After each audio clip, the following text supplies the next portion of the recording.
ঘুমানোর আগে বিসমিল্লাহ বলে লাইটটা অফ করবেন, বিছানাটা বিসমিল্লাহ বলে ছাড়বেন, ওয়াশরুম থেকে পারলে অজু করে আসবেন, মশারি দিচ্ছেন, লাইটস অফ করছেন, পাত্র যেগুলো আছে সেগুলো একটু ঢেকে রাখবেন বিসমিল্লাহ বলে, দরজা লাগাবেন বিসমিল্লাহ বলে। এরপর 3 বার পড়বেন সূরা ইখলাস একবার, সূরা ফালাক একবার, সূরা নাস একবার, পুরো হাত একত্রিত করে ফু দিয়ে গা মাসাহ করবেন। এই কাজটা 3 বার করবেন।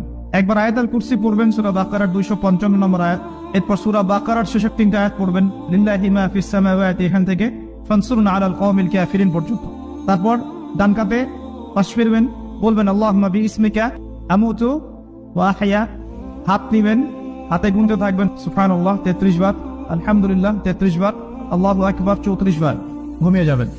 এখন যদি আপনি 6 ঘন্টা ঘুমান, আপনি নবী সাল্লাল্লাহু আলাইহি ওয়াসাল্লামের সুন্নাত অনুযায়ী ঘুমিয়েছেন, প্রত্যেক ঘন্টা ঘুমানোর জন্য আল্লাহ আপনাকে নেকি দিবেন ইনশাআল্লাহ।